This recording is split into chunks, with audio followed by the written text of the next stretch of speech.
안녕하세요. 영화노트의 최중락입니다. 이번에 제가 다룰 영화는 2017년 일본에서 개봉되고 다음 해 2018년에 한국에서도 공개되어 꽤 인기를 모았던 츠키가와 쇼 감독의 너의 췌장을 먹고 싶어입니다. 개봉한 지 오래되었는데 지금 왜 이 영화를 리뷰하지? 라고 의문을 가지시는 분들도 많으시겠죠. 저는 두 가지 의미에서 이 영화를 소개해보고 싶어졌습니다. 첫 번째는 코로나19 사태로 벚꽃 구경도 못하는 올해 영화를 보시고 화면으로나마 벚꽃 구경을 하시면 좋겠다는 생각에서입니다. 물론 올해는 장범준 씨의 벚꽃 엔딩도 거의 들을 수 없었네요. 그리고 두 번째는 네이버 평점을 보니 관객들은 8.3점이라는 높은 점수를 줬는데 전문가들은 5.3점으로 평이 좋지 않았습니다.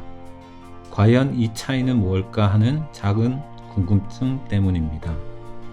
개인적으로 저는 재밌게 봤는데 말입니다. 물론 전문가들이 이야기하듯 다른 일본 영화 러브레터와 세상의 중심에서 사랑을 외치다와 비슷한 점이 있기는 합니다. 하지만 이만큼 혹평을 받을 영화는 아니라는 생각이 들었고 영화 속에서 생각할 여지가 꽤 있는 영화라는 생각이 들어 한번 다루어 보도록 하겠습니다. 간단히 이 영화의 작품 개요에 대해 말씀드리면 원작 소설에서 시작된 영화입니다. 스미노 요루라는 작가의 2015년 소설로 다음 해에는 만화로도 출판되었습니다. 그리고 2018년에는 애니메이션으로도 만들어졌죠. 한국에서는 2019년에 개봉되었습니다. 오늘은 원작 소설과 영화를 비교해 가면서 이야기를 해보고자 합니다. 소설과 영화는 꽤 많이 다르기도 합니다. 영화는 고등학교 교사인 남자 주인공 시가로부터 시작됩니다. 벚꽃이 조금씩 떨어지는 교정에서 카메라는 천천히 그가 수업을 하고 있는 교실 안으로 들어갑니다. 이때 시가는 생텍쥐베리의 어린 왕자에 대한 수업을 하고 있습니다.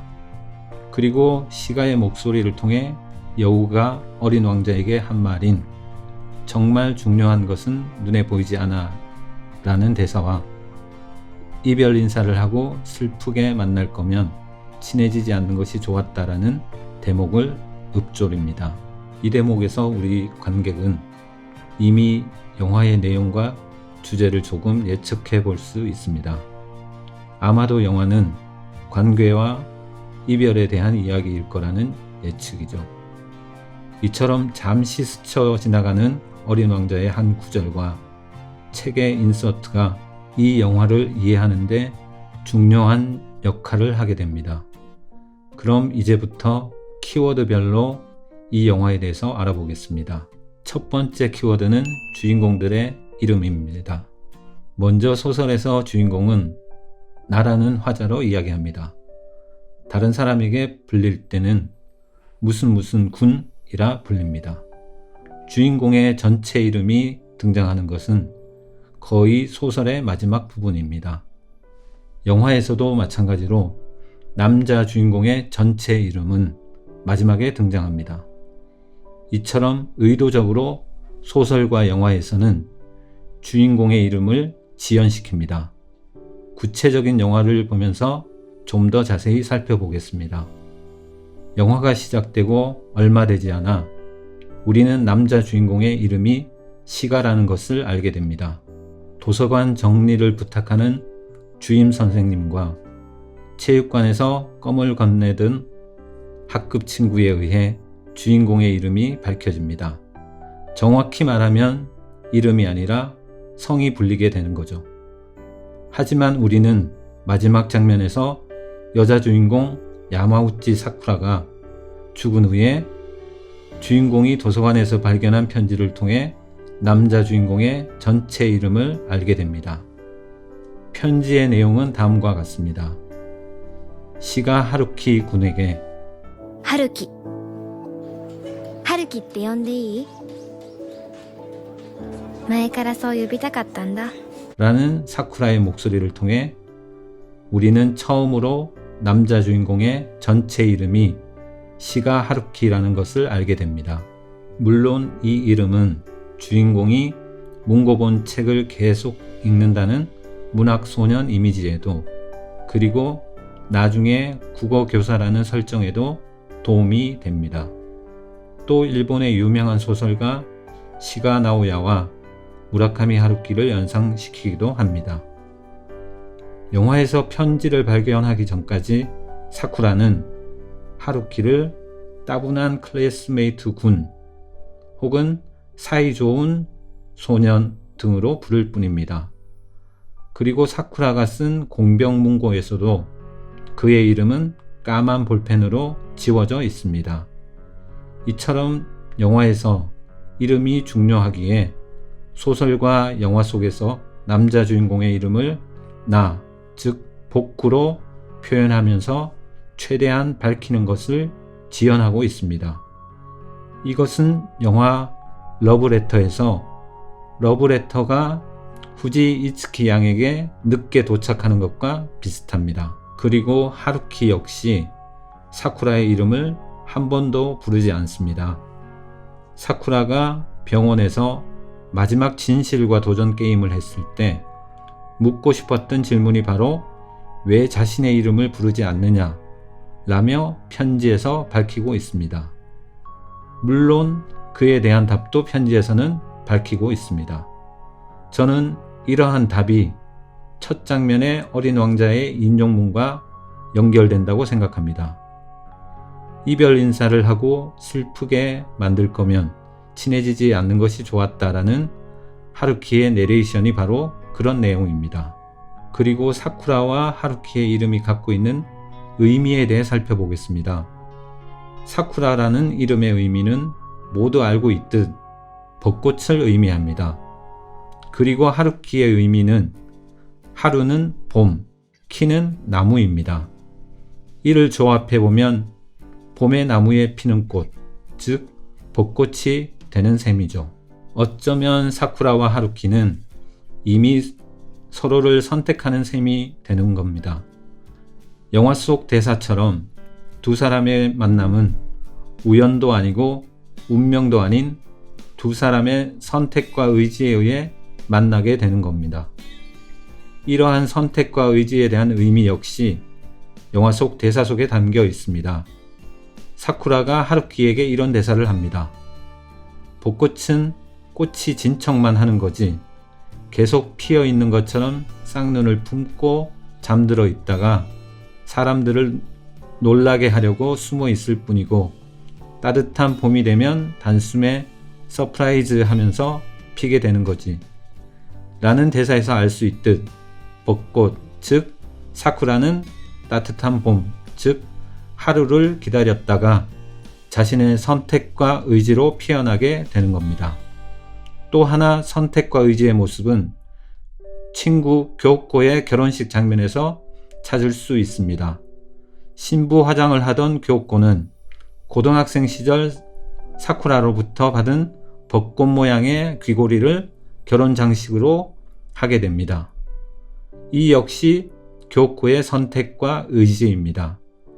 이처럼 봄은 벚꽃을 선택하고 벚꽃은 봄을 선택하게 되는 겁니다.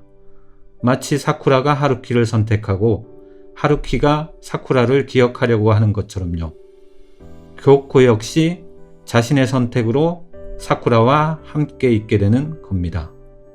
두 번째 키워드는 췌장입니다. 췌장은 영화 제목이기도 하고 사쿠라를 죽음에 이르게 할지도 모르는 병을 앓는 신체 부위이기도 합니다. 그리고 무엇보다 중요한 것은 사쿠라와 하루키를 연결해주는 것입니다. 물론 사쿠라의 죽음은 췌장의 병과는 관계없이 묻지마 살인에 의해서 발생합니다. 병원에서 태어난 사쿠라에게 하루키가 보내는 마지막 너의 췌장을 먹고 싶어라는 문자 메시지와 영화 마지막에 들리는 사쿠라의 목소리는 두 사람의 본심을 드러내고 있다고 생각됩니다. 카니발리즘처럼 췌장을 먹음으로써 사쿠라가 목숨을 이어가는 것은 아니더라도 사쿠라의 영혼이 하루키와 함께 살아간다는 의미가 되겠죠. 이것은 하루키가 계속 봄이 되면 사쿠라를 기억함으로써 두 사람은 죽음으로 끝이 나는 게 아니라 계속 이어지게 되는 겁니다.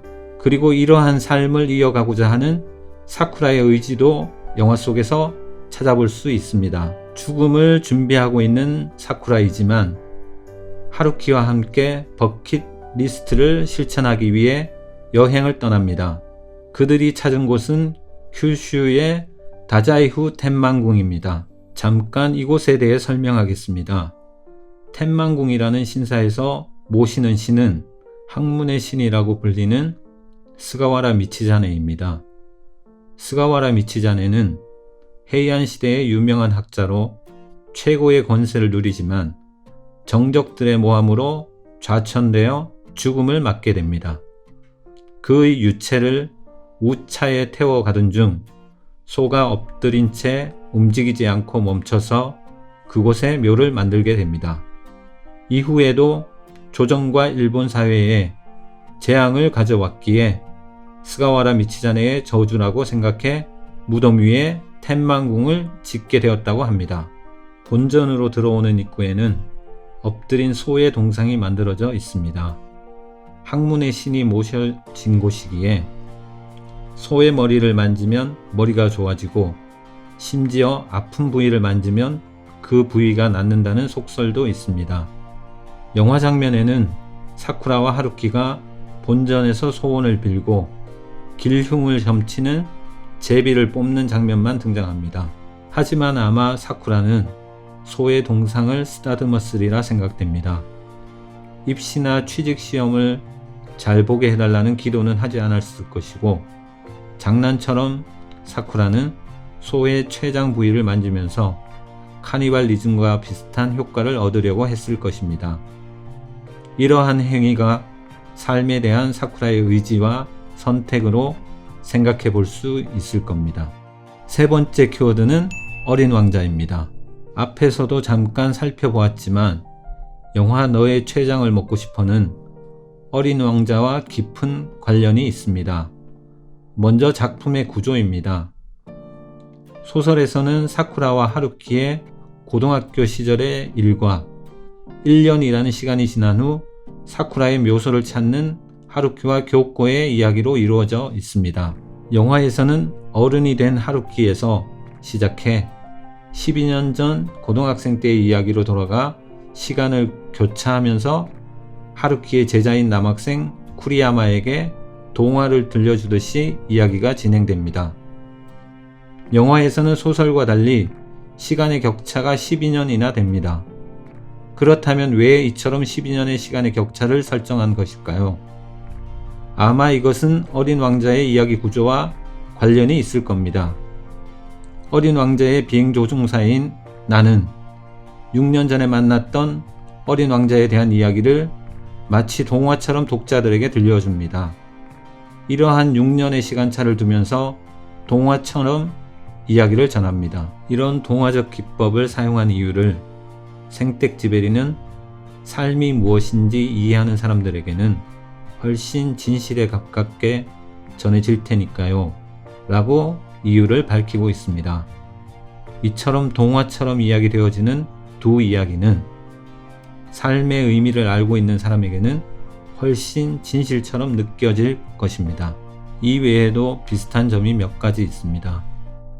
주변 사람들에게는 관심 없이 책에만 몰두하는 하루키는 사막에 불시착한 조종사와 닮아 있고 여러 행성을 돌아다니다 지구에 도착한 어린 왕자는 순수하고 밝게만 보이는 사쿠라와 닮아 있습니다. 그리고 어린 왕자가 뱀에 물려 갑자기 자신의 별로 돌아간 것처럼 사쿠라 역시 췌장의 병 때문이 아니라 갑작스러운 묻지마 살인범에게 피습당하면서 죽음을 맞게 됩니다. 또 영화에서 마지막 부분에 하루키가 교코와 친구가 되고 서랍에 넣어두었던 사직서를 찢어버리고 세상과 관계를 맺는 것은 어린 왕자에서 여우가 말하는 길들여지기와 연결됩니다. 그리고 비행 조종사가 밤하늘의 별을 보면서 어린 왕자를 떠올리듯 하루키는 매년 봄이면 벚꽃을 보면서 사쿠라를 기억할 겁니다. 즉, 어린 왕자를 기억하는 장치가 별이라면 사쿠라를 기억하는 장치는 벚꽃이 되는 겁니다. 이상이 너의 췌장을 먹고 싶어의 짧은 리뷰였습니다. 여담입니다만 원작자는 제목을 먼저 떠올리고 이야기를 만들었다고 합니다. 마지막으로 한 줄 평입니다. 영화 너의 췌장을 먹고 싶어는 어린 왕자다. 그럼 여러분 안녕.